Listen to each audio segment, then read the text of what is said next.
In this video, we will be reacting to Rotterdam, the city rebuilt for cars. I'm an American who's been traveling the world and living abroad for nearly 2 years, and 14 months of that time was spent in the Netherlands. However, I never took the time to visit Rotterdam, and I regret it every single day because the pictures and videos I've seen of Rotterdam seem really nice. The only things that I know about Rotterdam right now are, for starters, that's where Feyenoord is based, and my girlfriend's whole entire family are big fans of Feyenoord. Let me know what your favorite football club is in the comments below. But also, Rotterdam, in my opinion, has the nicest skyline in the Netherlands and maybe in all of Europe outside of London. Now, I know that most European people don't really care about skylines and you generally don't favor skyscrapers at all, but I do. And because of that, Rotterdam, at least how I see it, seems like a really cool place to be. In fact, I like it so much that I actually have a picture of Rotterdam on my vision board. This picture right here. Because when we move back to the Netherlands, that's where I want to live. However, let's see if this video will convince me otherwise. Rotterdam is a really interesting city, and it has interested me for years. I don't quite know why, but even 20 years ago, I was fascinated with it and wanted to move there. As far back as 2002, I was asking friends and family who were traveling to Europe to go to this city and let me know what they I don't know why it has these subtitles on there like that. Go ahead and turn those off, my bad. thought of it. Since that time, I've traveled to hundreds of cities in the world across almost 60 countries, so it's quite surprising that I only visited Rotterdam for the first time just last month. I think my fascination with Rotterdam started because I was interested in life in Europe, but I was also attracted to big cities, and Rotterdam met the North American stereotype of what a big city should be. Okay, so I guess it's kind of programming in a sense. I guess we're both programmed to desire the skyscrapers and just the general chaos that comes with the big city. And it does seem like a lot of European cities kind of lack that, but maybe that's for the best. All glass buildings, big wide roads, and lots of cars.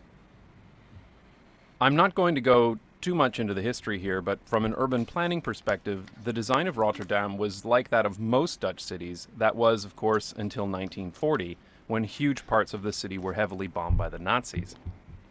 This is the famous photo from that time, showing the city center almost completely leveled. Okay, I didn't know This is the famous that it was that bad.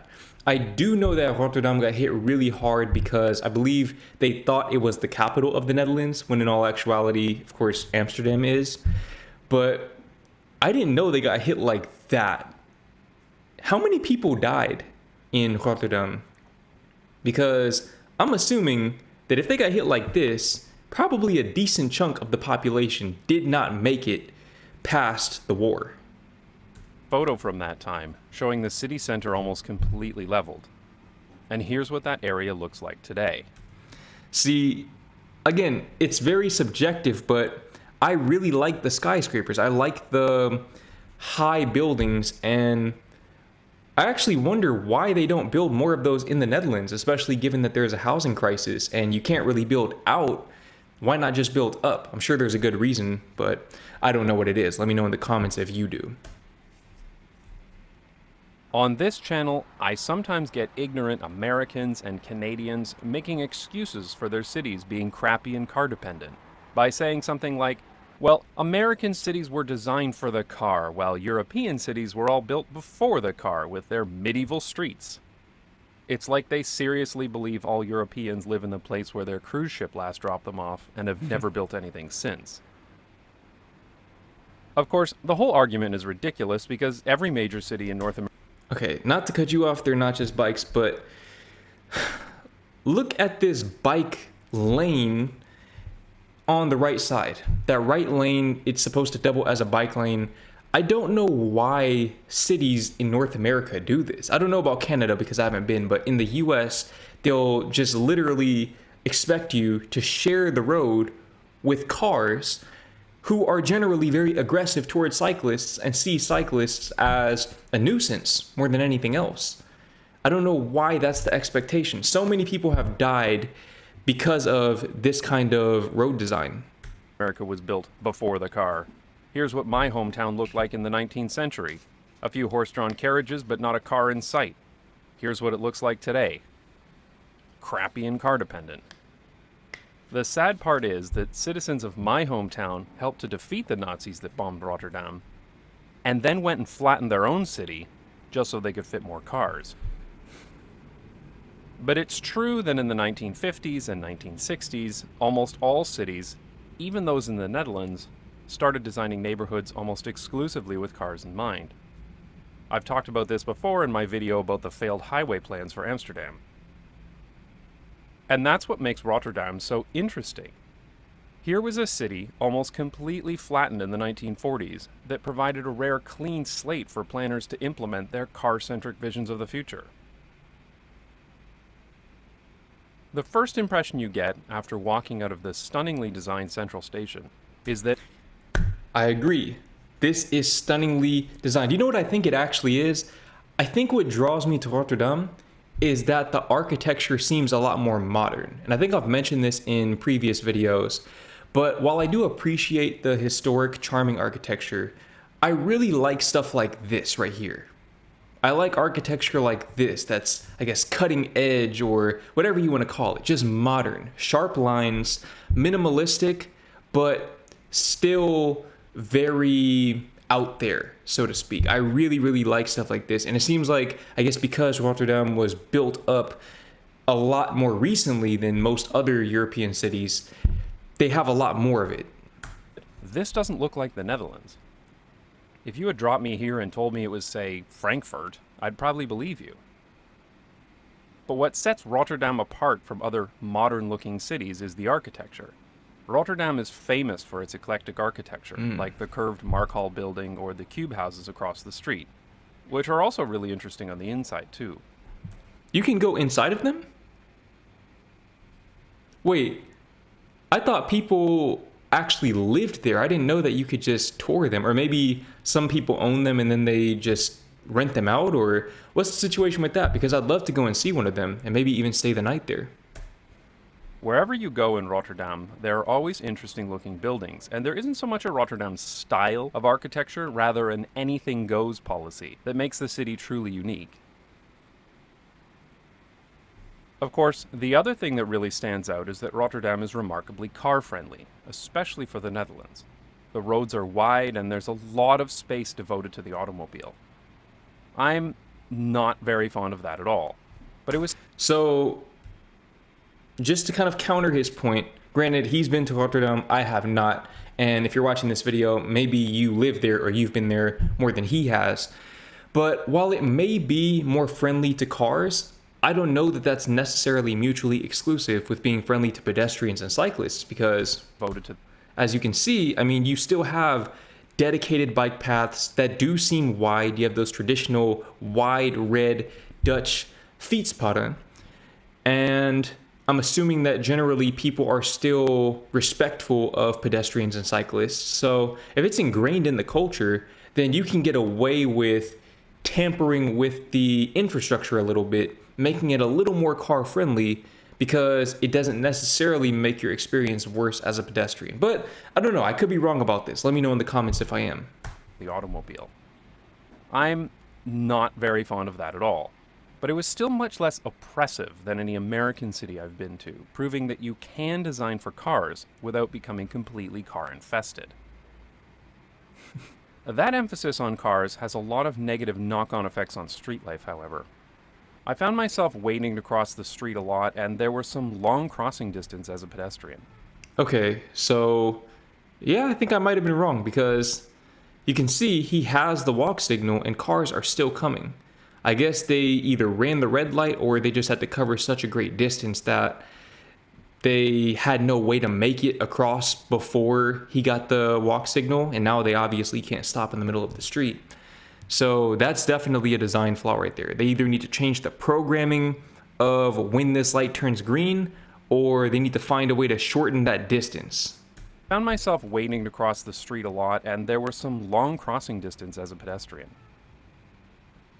There are also a lot of parking garages everywhere too, which is an outdated 1960s idea that everyone should drive into the city center and park when they get there. They try to fit them into the urban landscape as best as they can, but they still create these dead zones that are very pedestrian unfriendly. And the When it comes to parking garages, I feel like they should build more parking garages underground, if that's possible. entrances can turn what should be a peaceful sidewalk into a busy crossing, with cars constantly going in and out. This definitely reminded me of cities in Belgium with ugly Q-Park garages all over the city. Still, at least they're not surface parking lots, like much of North America. Despite the car-centric roads, Rotterdam has many pedestrianized streets, the most famous of which is Lijnbaan. These are interesting because they were not converted from car streets to pedestrian streets, but rather... You know what really fascinates me about the Netherlands? Is that it seems like no matter where you go, you have outdoor shopping. It's primarily outdoor shopping, especially closer to the city center areas. But the Netherlands has some of the most unpleasant weather, and I think that's kind of an objective take right there. Most Dutch people would even agree with me there. The weather is generally very unpleasant, and yet most of the shopping is outdoors. Whereas in the US, generally you have shopping malls indoors. You don't really have as much of this going on, even in nicer weather places like LA. I don't know why that's the case. These are interesting because they were not converted from car streets to pedestrian streets, but rather designed that way from the start. I really enjoyed these streets, but Lijnbaan itself was a little bit of a disappointment to me, because it felt more like an outdoor mall, lined mostly with retail and restaurant chains, rather than small businesses. Thankfully, there were lots of better restaurants to eat at, such as in places like Markthal and Foodhallen, with food options from all over the world. We got around Rotterdam a lot of different ways in our 4 days there. Train, metro, tram, water bus. What's the difference between the train and the metro? I always wondered that. I always use the terms interchangeably, but I've only ever really been on the NS train, I believe. Or is that the metro? Or is there also a subway? What's the difference between all of those? I never really knew that. Growing up in Texas, we just have the DART train and that's it. So comment below what the difference is. Water taxi. About the only thing we didn't do was ride bicycles, but then this is not just bikes. Because while Rotterdam was redesigned for the car, there are still a surprisingly large number of ways of getting around without one. I made a whole other video about the interesting transportation options in Rotterdam that you can watch next if you're interested. But transit aside, I wanted to know what it was like to drive in Rotterdam. I mean, when in Rome, right? We took advantage of the Lev car sharing service, which has a fleet of Bureau microcars spread out across the city. Have you ever driven one of these before? If you have, comment below what your experience was like, because I forgot this was a thing. I feel like I'm just seeing this for the first time again. But more on that in a future video. Driving in Rotterdam was interesting. The roads are wide and there are even tunnels under some intersections.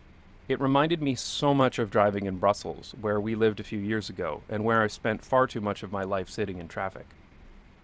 This is how I remember Brussels: rain and brake lights. But I guess that's not really fair to Brussels, because sometimes it wasn't raining. This oversized roundabout at Hofplein also reminded me of Brussels.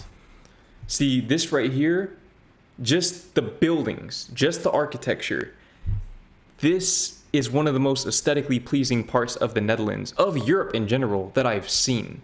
And if you know more areas in Europe, whether in the Netherlands or anywhere else, that look like this, please comment below so I can visit them.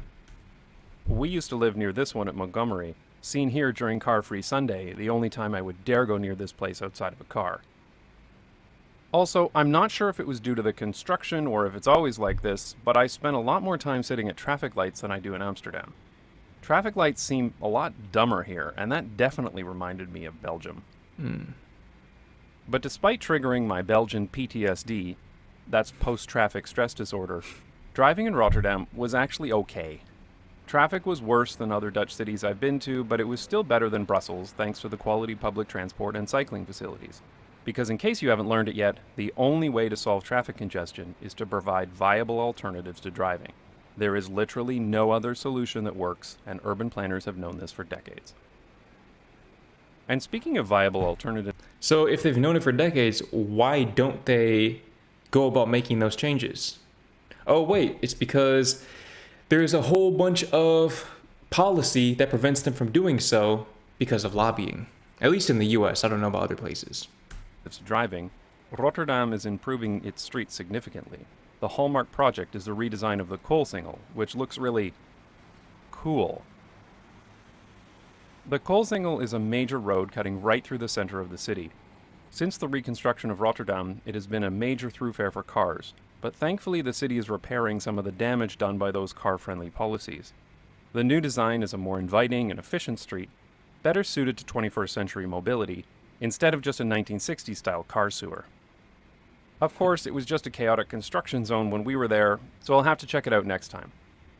And there is no doubt that I'll see it again, because I am definitely going back to visit Rotterdam. So I cannot stress this enough. I really, really like the architecture in Rotterdam, especially this bridge right here. I always forget what it's called. Comment below what the name of the bridge is. I think I actually have a picture of the bridge on my vision board. But I really would love to live in a high-rise right here on the water. I think that would be my ideal scenario, just having a high-rise apartment somewhere on the water with a view of the bridge, a view of the skyline. And honestly, Rotterdam seems like a best of both worlds scenario where you get kind of that high-rise modern vibe that you see in Asia. Okay, I'm in the Kuala Lumpur area here in Malaysia and definitely has a very modern vibe. But then you also have the pedestrian and cycling culture and the general infrastructure that's characteristic of the Netherlands and other parts of Western and Northern and even Southern Europe as well. Maybe even Eastern Europe. I haven't been there to see for myself, but I know for sure in the Netherlands, having those nice roads, having those wide fietspaden, having the walkability, but then also having this kind of architecture and this kind of aesthetic appeal. To me, if anything, this just further fortified Rotterdam as my dream Dutch city.